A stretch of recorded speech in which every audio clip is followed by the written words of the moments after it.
to this webinar on green guidance that we hope and believe that it's going to be very useful and interesting for you and helpful for your job. So, and taking into consideration the registration, we understand that you are really interested in this subject. So before giving the floor to the speakers, we have the honor to be with us and share their knowledge and their experience. I would like to share with you a brief introduction to our network, Euroguidance network. I know that many of you know about Euroguidance, but just a few words to say and share. So, Euroguidance, it's a network that supports guidance professionals in competence development. This is our main target, our main scope, our main role. And under this umbrella, we plan and implement different activities and actions in national and European level. So, it's a network for national resources and information center for guidance. We are in 30. Sorry, but somebody. Sorry. Do you see the? Excuse me. Do you see the presentation? No. Because I have lost it. Somebody. Try to upload it again. Okay. In the meanwhile, we can discuss. We can continue. We're of course in 33 countries, and and we're about 60 centers. So. Sorry, I'm trying to upload again the presentation in order to follow. I'm afraid I'm sorry. I'm really sorry. Okay, let's go on. So, our target group, our main target group are guidance practitioners and policy makers in education and employment and training sectors. And as we mentioned before, our common goals are to support competence development of guidance practitioners and strategic dissemination and communication on the European dimension of lifelong guidance. Of course, these are the main goals, and every country implements their activities for this goal, but of course there's some difference from country to country. Nevertheless, a very important, we suggest to you to visit our website, www.euroguidance.eu, because in this area, in the area for the people, for the public, you can find description, update description for guidance systems, and a database of good practices. We are very proud of these two applications because they are very helpful for the guidance counselors in order to learn about guidance system in other countries, and of course we share good practices in this database in many different fields of guidance, of career guidance. One of them is the Greek guidance that we're going to speak today. Another very important thing, very important activity with Euroguidance, focusing in competence development of guidance counselor is the academia study visits. Very interesting and very helpful, and we invite you to visit our website and learn about this. I'm going to run a little bit because the important thing is after, but of course it's important to learn about something about Euroguidance also. Cross-border seminar is another very important activity for sharing good practices and experience among practitioners. After that, European conferences. We're very proud that we have implemented on last November in Prague a hybrid Euroguidance conference And about 1 month ago in Stockholm, we, in cooperation with other networks, we implemented also a very important conference in career guidance. So, of course, as we said before, we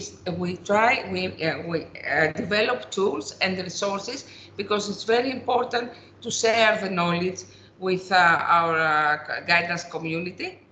And in this perspective, we have also publications.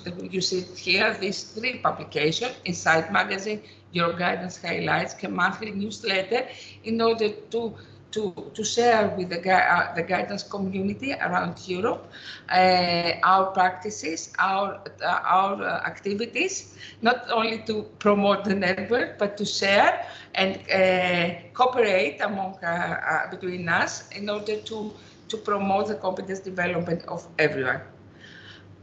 Under this perspective, we also implement online learning options. This period that we talked last week, we launched an e-course on Europass, because Europass, the promotion of Europass and the development of the guidance sector in Europass, it's one of the priorities of Euroguidance. So we have launched an e-course on Europass, and everybody is very invited to, very welcome to on his own rhythm and time to follow this course in order to learn more about Europass and its possibilities, the possibilities that offers. Under this perspective, and I would like to finish my short presentation about that, we have mentioned before that under these priorities, national centers, of course, implement their own activities.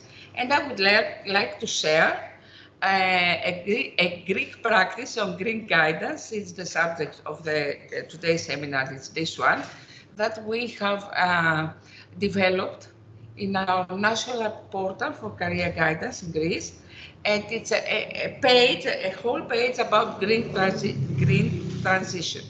As you can see, that's highlights.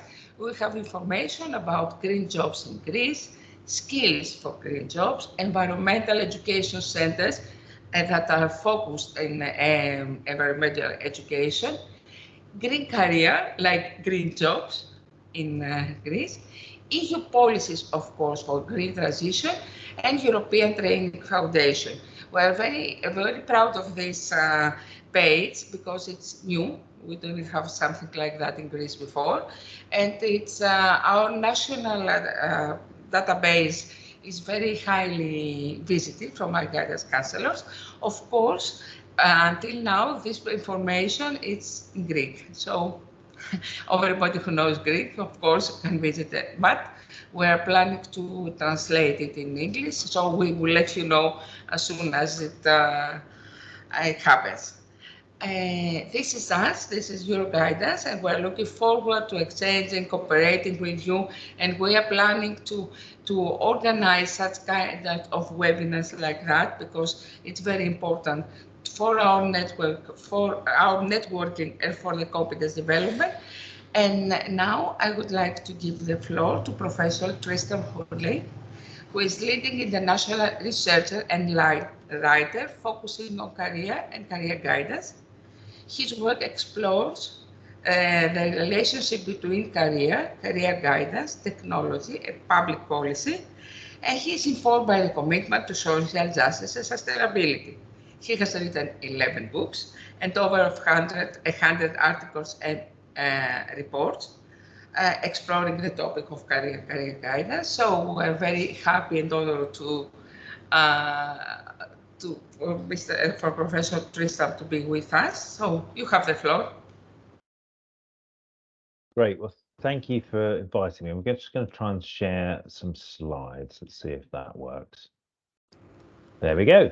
Hopefully people can see that. So I've been talking quite a bit about this idea of green guidance recently. I think it's a really important topic. Can people hear me okay?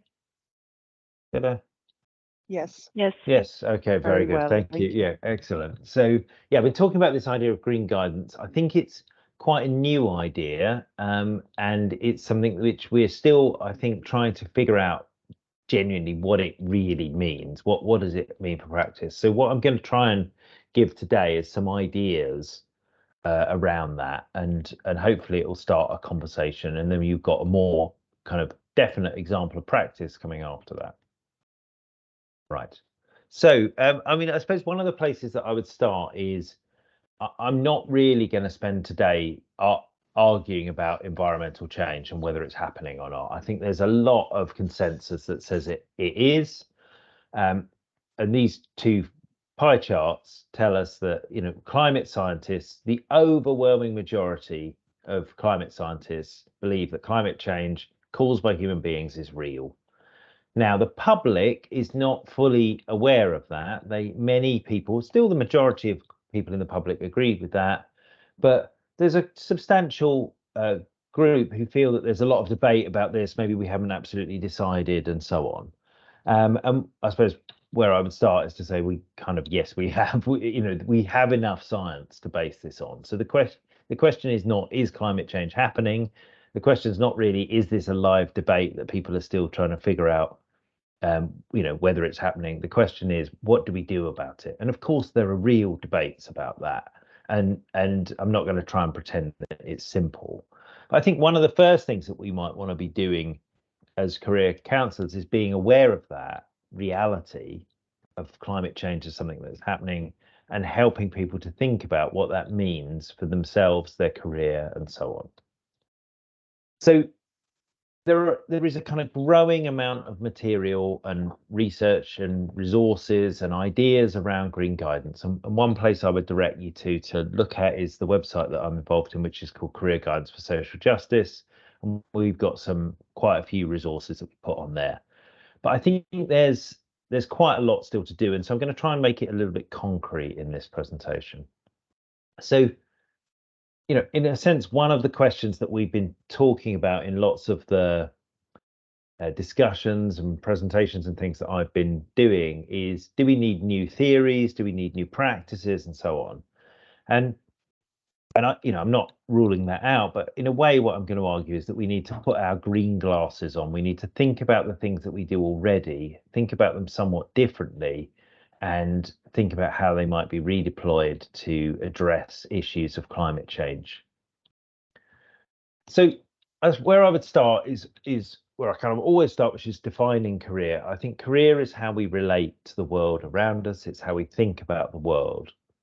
And of course, if the very planet on which we live is changing, if it's getting hotter, or if it's getting wetter, and there's more, seas are rising, then of course that is going to make a difference to how people's careers go. It's just going to change. If the world is changing, then our work changes, our place in that work changes, and that's what career is about. And it's not just me saying this. This is the defining issue of our times. I think whether you're looking at high politics, we've got Nancy Pelosi in the United States here talking about climate action. We've also got young people on the streets. This is in the city where I live, shouting something needs to be done. We've got to do something about this. So we can't really ignore this. It's not as though it's an issue that is kind of just an optional one. And again, with big politics, we've got these things which are called the Conference of the Parties, these big international summits on climate change, and they happen every year now. The next one's happening, I think, in Dubai in November, and new regulations will come out, and new commitments will come out. And every year that happens, governments are supposed to be getting a bit more interested in this, putting a few more regulations, allocating more funding to it. Now, we might argue that these COP meetings are not as effective as we might like, but what we can't really argue is that this is, this is not just a question of people sort of recycling their bottles anymore. This is absolutely central to the way the global economy is now working. And because of that, it changes how work is allocated, and because of that, it's going to matter for career. So why is there so much concern about all of this? Well, as I say, I'm not going to do the details on this, but this is just a kind of quick illustration. If you look at the average temperature over the last 150 years, what you can see is a pretty steady and consistent increase in the average temperature of the world. And it's very difficult to come up with an explanation of that doesn't include human beings as being one of the influences of that. So something is happening. We're almost certainly causing it, and that thing is going to have some implications. And just one example of the implications it's going to have is if we look at these different figures about how hot the planet is going to get, we go through different kinds of levels of problem. So if the temperature warms by 1.5 centigrade, which is what a lot of these COP meetings are trying to achieve, then we still have some big implications for food.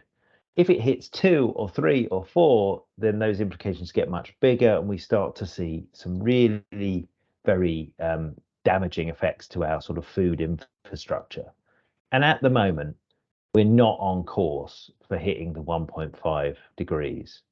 So that's going to probably mean that some of these bigger effects are going to happen. But it's also probably going to mean that governments who could have prepared over a longer period of time are going to have to prepare quicker. So the transformation that we see in the economy will be faster than we might ideally want. So it means a number of things. It will mean rising prices, shortages of goods, growing inequality, increased health issues, increased volumes of migration. If Bangladesh floods, then the people who live in Bangladesh are going to have to move somewhere, and some of them will end up in Europe. And I think critically for us, it will require shifts in the skills needed, the jobs available, and the nature of those jobs. And just as a kind of brief aside, I think one thing that's important to say is that when we're talking about green guidance and environmental sustainability, climate change is a very important issue, but it's not the only one. There are lots of other ways in which changes to the environment might impact our lives, our work, our well-being. So, if we live in a place, I've got this picture where we've got huge amounts of rubbish, we've got unsanitary conditions, that's an environmental problem. It doesn't necessarily directly relate to climate change, but it's still an environmental problem. And it might be something that green guidance might be concerned with. And the other thing I think we need to be honest about, and I would say this as Europeans, is that while we're all in it together, and if the planet burns, everybody loses, this is likely to affect different types of people in different ways. And that will be on all sorts of bases.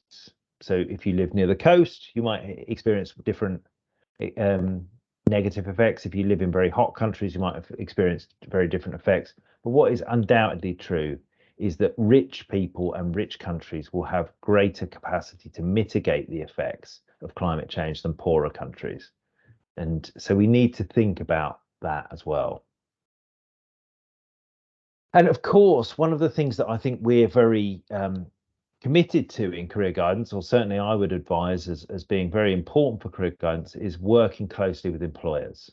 So the idea that one of the things we're doing in career guidance is helping people to find their way to employers and forms of employment that are meaningful to them, but also helping employers to find the people they need.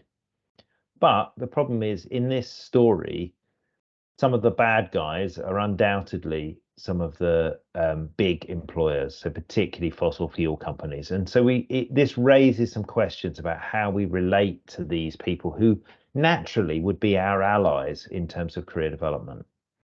How do we deal with fossil fuel companies that are not that are kind of campaigning against measures to address climate change? Do we still say people should pursue their career there? Do we encourage them into our schools and campuses and employment centres and say recruit the people you need? Or do we say actually we're not happy with the way you're behaving, we want to do something to make your life more difficult. These are questions that I think are very live. And I think one thing, and this is, we saw Greta Thunberg doing her final school strike the other week. But she said, no one's too small to make a difference. Everyone can do something. If everyone did something, then huge differences can happen. So what we're not saying here is that everybody should go through their life, become a politician, go to the COP meetings. That's not the career that we're arguing. But what we're saying is that if our society is going to change, it's going to require lots of changes on lots of levels. And that's going to mean people making different decisions in their career. And so it seems to me too big an issue for us to walk away from. But it raises all sorts of difficult issues for us as careers practitioners. So is this really our job? Is this what we're about? Do we actually know enough? Do we have the expertise to help people to make positive decisions about the environment? How directive should we be? Many of us are very cautious about being directive with students. We're not really about telling people what to think or what to do with their life. We're usually about enabling and empowering. But what about when we're faced with an existential threat like climate change? What do we do about this? Does it move us into very political spaces that might be very uncomfortable for us to be in? And finally, and probably most importantly, can we actually make a difference to this? Is this something that career guidance can really help with? So I suppose that my answer to that really is that if we're thinking about reducing carbon emissions, it's going to require a lot of people changing jobs and a lot of people's jobs changing. So, and that gets it right back into the middle of career guidance, I think. All work has an environmental impact. It can have good or bad or indifferent environmental impacts, but we have to recognize that what we're doing in our daily work and therefore in our career makes a difference. And this is sometimes described as green jobs, which are broadly positive for the environment, white jobs that are broadly neutral, and brown jobs, which are broadly damaging. So one sort of easy way to think about this would be to say, well, should we push people towards green jobs and tell them not to do brown jobs? But there are some problems with that. This is some statistics from the European Union, and it tells us that green jobs are really quite a small part of the economy, while brown jobs are the biggest part of the economy. So I would argue here that an approach which just says pushing people towards green jobs is not really going to work. We need to also get people who are going into brown jobs to try and think about how they can make those jobs less brown, essentially. So this is not just about telling people what to do, which job to go into. It's also about helping them to think about how they're going to conduct themselves and bring environment into their working lives. So it's not just about choosing a green job, and it's not just about changing consumption practices. So a lot of the way these environmental issues have been handled in the past have been about our consumption practices.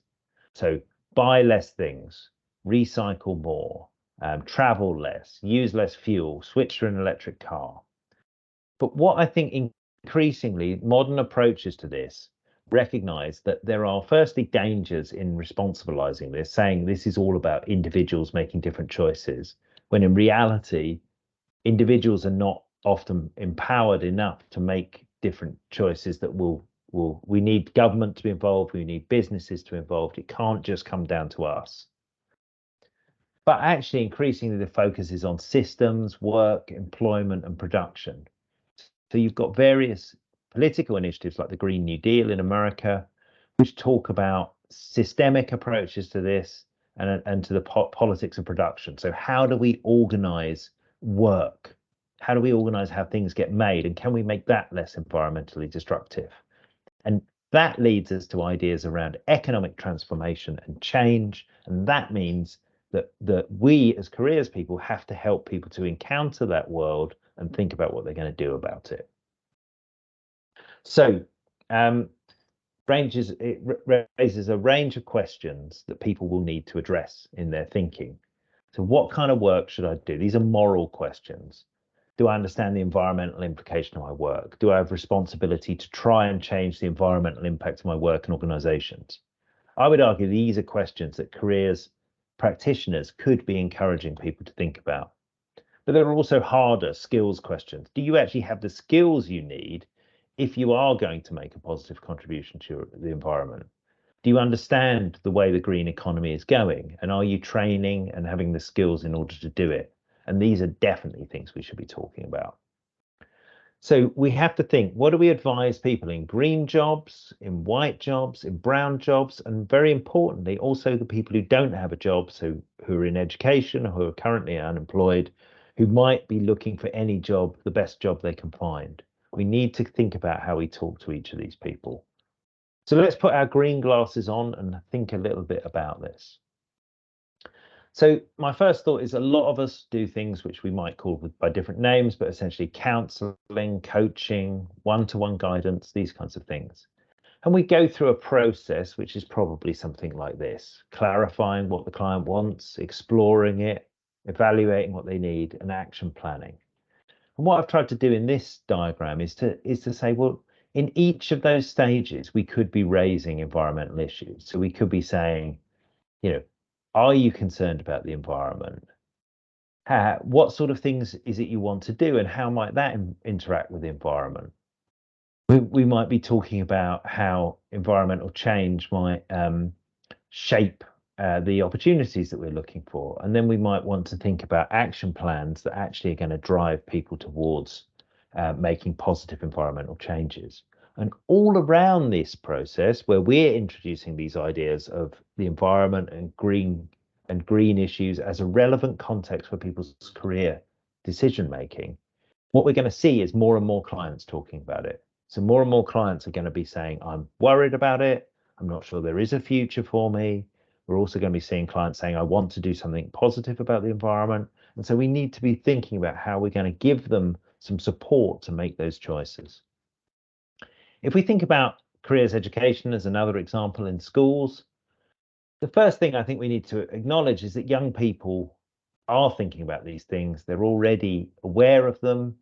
It's not as though stuff that we bring in when we start talking about the environment is the first time that a young person has ever heard about environmental change.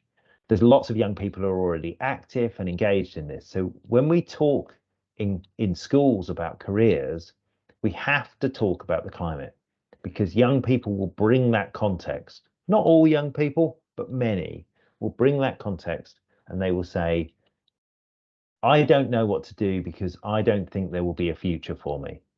You know, I'm just leaving school now. I don't think there's going to be opportunities to work in these areas because I think the climate is going to collapse. So we need to have that conversation with them, give them optimism, give them positive ideas, but most importantly, give them agency and tell them that they can do something about it, and that their career can be something which actually brings positive change about in the world. So if you have a careers curriculum, I think one of the things you can do is audit it and think about whether it addresses the environment directly, and think about where you can make the connection. So in the English framework that we have, the CDI framework in England, what we've got is a series of curriculum areas that is what we're trying to cover within careers education in schools. So grow throughout life, explore possibilities, manage career, create opportunities, balance life and work, and see the big picture. And what I've done is look through and found there's one line that talks directly about the environment. So I'm going to use that, and I'm going to really try and work with that when I'm working with young people. But I've also tried to reinterpret each of those things, very much as how I tried to do with the counselling framework. Think about, where do each of these things relate to environmental policies? This is the putting on your green glasses. So take the things that exist and think about, where does it intersect? So we've got this thing about managing career. Well, what happens if you have different climate change scenarios? If we get a 1.5 degree heating of the planet, or a 3-degree heating of the planet, how might that shift your career management?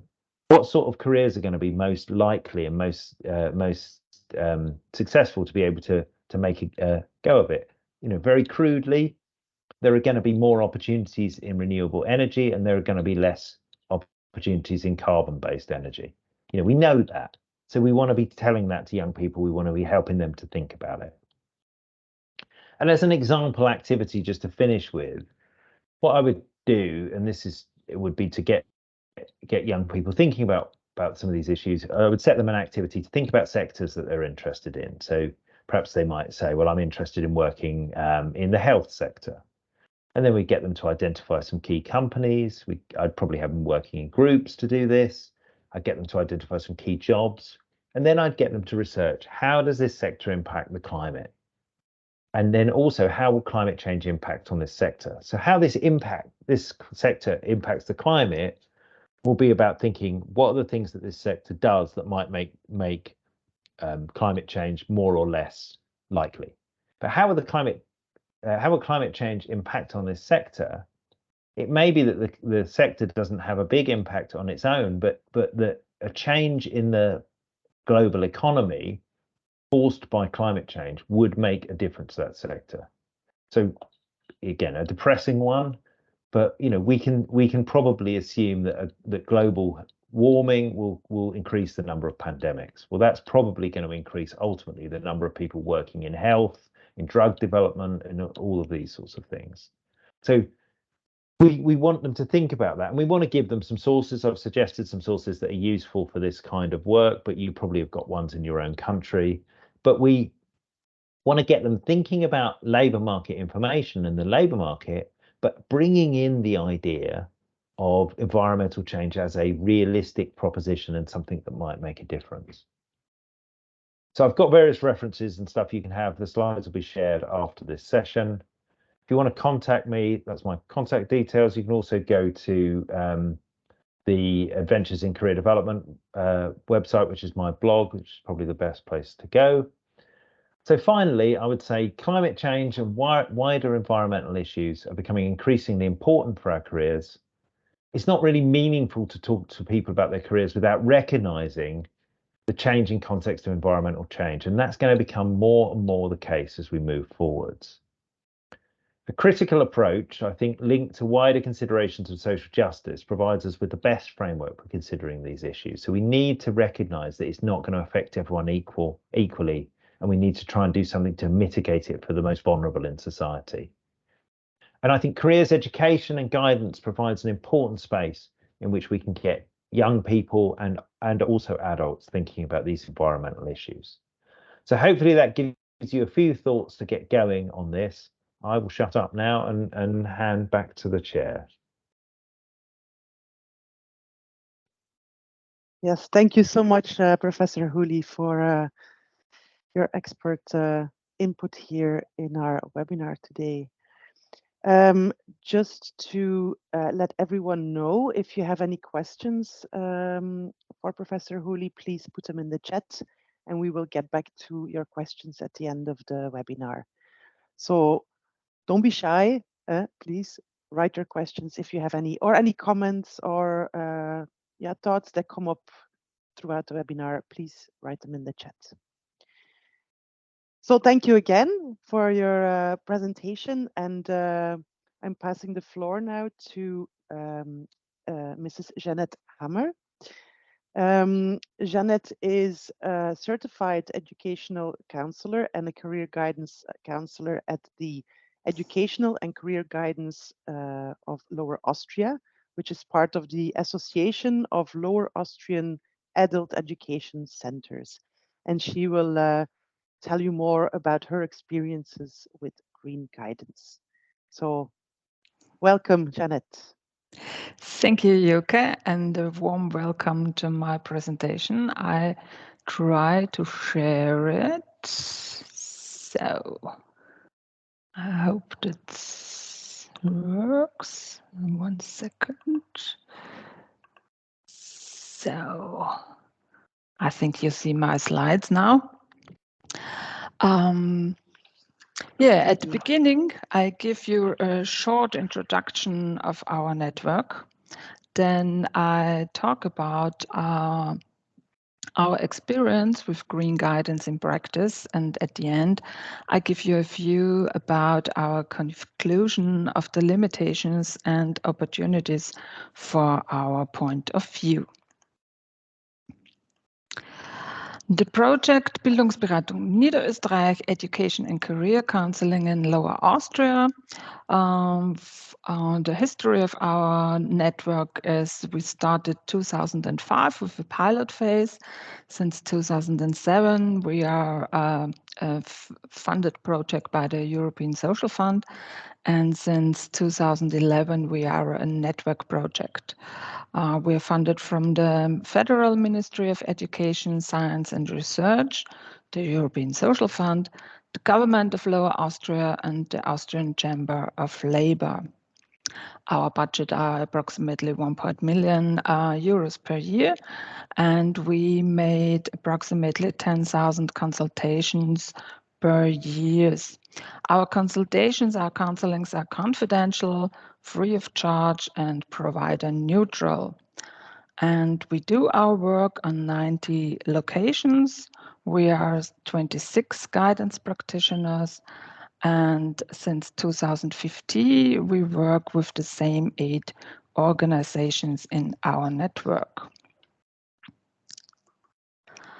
There you can see the map of Lower Austria. We are settled in the northeast of Austria, and we are the largest federal state in terms of area in Austria. And there you can see the white spot is Vienna. And the dark red zones have the most inhabitants, and the dark green zones have the less inhabitants in Lower Austria. And along the red zones are most of our motorways, highways, and most of our public transport. And they are all orientated to Vienna, towards Vienna, because till 1968, Vienna was also the capital city of Lower Austria. Our issues of guidance and counselings are vocational orientation and reorientation, re-entry into work life, finding suitable education or trainings, resume education or trainings, information on grants or on fundings, and job change, and some more topics. Our target groups are all residents of Lower Austria, aged between 15 to 65. And we have some special target groups. There are elderly people aged 50 and above, people with no or low qualifications, people with migration backgrounds, unemployed people, people with disabilities, and regionally disadvantaged people. And how we offer our counselings per phone, over a hotline, face-to-face on the locations, video, online group counseling, skills and counseling workshops. We have also native language counselings in Arabic, Persian, Dari, Ukrainian, Russian, Polish, English, and Turkish. And we offer informations and counselings on info stands at fairs and events. We start thinking about green guidance and sustainability in our work more during the pandemic, because there are lesser counselings and we have more time for work in theory and conception. We participate during this time on Euroguidance webinars about the topic of green guidance, and we also found the statement of Peter Bland at this topic. Since 2020, 2021, we think about how we can integrate green guidance and sustainability more in our daily work. At first, we started to develop 6+ approaches, which can help to bring green guidance in practice. 6+ because maybe later in this process, there will be more than 6. What is important for us to do? under this topic. Networking and cooperation with green stakeholders and green companies. We want to approve our green strategy development, to put, for example, green aspects in the mission statement. Green guidance, for example, we want to raise awareness and motivate our clients for green education and career paths, introducing sustainability goals as part of the decision-making process, and so on. Then we want to cooperate with politics and administrations, for example, to be partner in different projects. We want to use green public relation, for example, highlighting green career paths and testimonials on our website or on our social media channels. And making your own work greener. For example, to do our work in the areas with e-cars or car sharing for the mobile and outreach counselings. 2021, the approach cooperation with politics and administration worked out like we planned. Because the environmental department of the government of Lower Austria asked us to cooperate with them in a project named Green Jobs. And project phase number 1 was for young people aged between 13 and 80. And we developed a website, we designed a website, and you will find on this website explanation of the term green jobs, presentations of green professions and companies, as well as green education and trainings in the area of schools and universities, and the reference to the range of workshops. At the menu item for multiplayers, this leads you to free materials for guidance practitioners.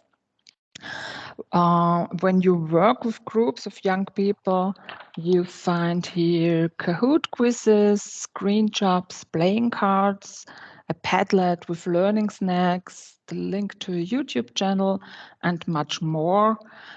Unfortunately, only in German. I'm sorry.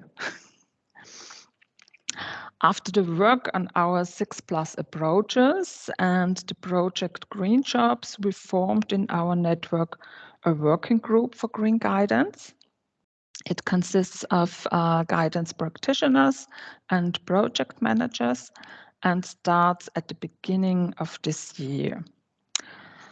What will we do in this group? We want to identify for which of our clients this topic is interesting. What can we do in structure and for awareness raising, for networking, for public relation? And we also want to develop a toolbox for our guidance practitioners for the counselings. At first, we ask ourselves the following questions. For which clients is this topic interesting? What are the questions and with what concerns do they come to us in our counselings? And we came up with 4 groups of clients. The first asked the questions, I want to pursue a sustainable or a new sustainable job. And some of the clients come with these concrete questions and ask for a job in this direction. There are more the younger and high educated people in our experience. I want or need to adapt my existing job towards sustainability. In this case, they often ask for further education in their profession because they are confronted with further development of the job profile in direction of, for example, technical requirements. I want to or have to take on a new green task in the company in addition to my job. For example, in Austria, large companies will have to provide information on how they deal with social and environmental rules for 2024. And the last question is, I have completed training in the field of sustainability and looking for a suitable job. And our experience is that this group have often less information about the labor market information at this field. In our opinion, also other target groups are interesting to sensitize for this topic, for example, low qualified clients or especially for women. What measures can we take in our daily work? Our Green Guidance Group should have the function of our sustainable representatives in our network. We want to explain for clients and for guidance practitioners the terms of green jobs versus greening jobs. We want to search for project fundings and make our own work greener. We want to make job shadowings on our Erasmus Plus travels, and we want to organize a symposium under this topic. We want to network with NGOs, government organizations, the Chamber of Commerce in Lower Austria, different companies, schools, university, building institutions that offers trainings and education on this topic. We want to cooperate with relevant organizations. For example, in Lower Austria exists an umbrella organization of all socially economical organizations. They are settled in our federal state. We want to bring together the topics green jobs with digitization. And we want to mark green educations in the education database of Lower Austria, for example. Some weeks ago, we start our networking with the first government organization. We have a meeting with the Energy and Environment Agency of Lower Austria, and they work in different fields like energy, environment, climate, and also mobility to switching to sustainable mobility, for example. In our public relations, we want to present green testimonials on our website and social media channels. We use more green advertising and organize green meetings and green events in our network. And the latest news, maybe next year, we continue the cooperation with the Environmental Department of the Government of Lower Austria and start phase 2 of the Green Jobs project with the target group adults in reorientation. And we will also develop a toolbox for our guidance practitioners. This should include an info sheet for green jobs, the results, the information of our research work, the regular evaluation of our mobility under the aspect of green guidance, further education for our guidance practitioners. For example, minimum twice a year, we have a one-day meeting of all our guidance practitioners, And there we always invite professionals of different areas to train or to inform our guidance practitioners. We want to organize excursions, for example, at the beginning of the next year. We want to go with our guidance practitioner to the first climate training center in Austria that's settled in our federal state in Lower Austria. They say they are the first climate training center in the whole Europe. I don't know about this. And they offer trainings in the field of renewable energy, environmental building technology like photovoltaic or smart homes. And we want to develop suitable counseling tools and methods for our guidance practitioners. All together shall help to put on the sustainability classes during our counselings and in our daily work. What are now the limitations in our opinion?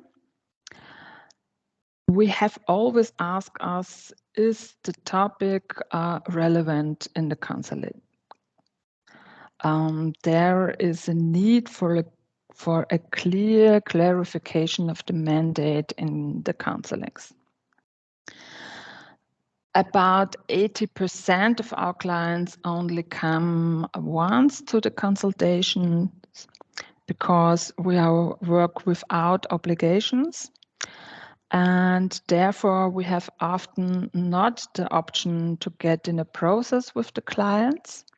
There is often no time for awareness raising for sustainability with them. At the moment, it is often difficult to match fundings, further educations or trainings and the clients, because at the moment there exists less fundings for trainings in green jobs or further educations in this topic.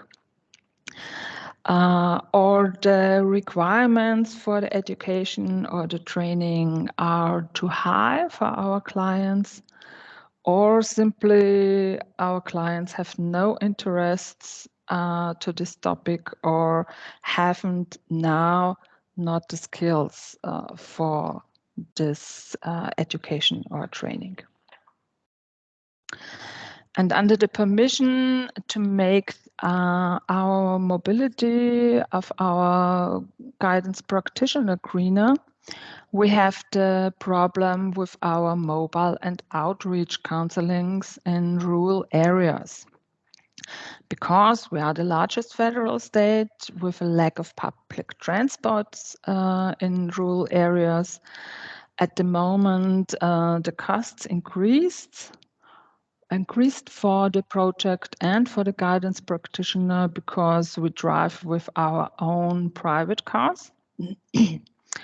And we have many regionally disadvantaged clients and less public transport in rural areas. And if we don't drive, our clients have to drive. At the moment, there are a low and a little bit complicated offer for car sharing or e-car sharing in our federal state.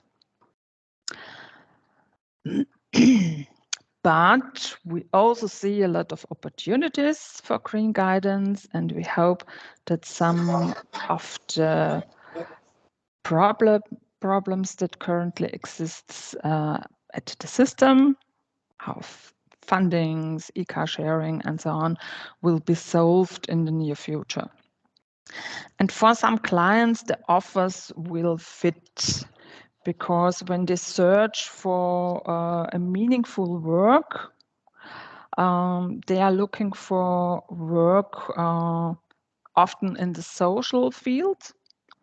And we can offer also work in a green field, for example. Well-paid and often regionally available work the question of job security and good earning opportunities also come up more frequently in uncertain times. And here, jobs in the field of sustainability offer a possible option. The current shortage of skilled workers also makes it increasingly possible to get a job close to home. And all this can lead to an improvement of the life situation of our clients when they orientate or reorientate themselves in the field of green jobs. I will come back to the statement from earlier put on the sustainability classes to internalize green guidance, that we have the information and methods ready for our clients at any time if necessary, and that we orient our own professional life according to these aspects. I think it is a good motto for our work because sustainability is an important topic and we need solutions for the future as soon as possible. So thank you for your attention. Maybe we have some questions in the chat, or you can also write me an email with your questions and I or we try to answer. So now I stop the presentation. Well, let us thank you very much, Jeanette, for your thorough and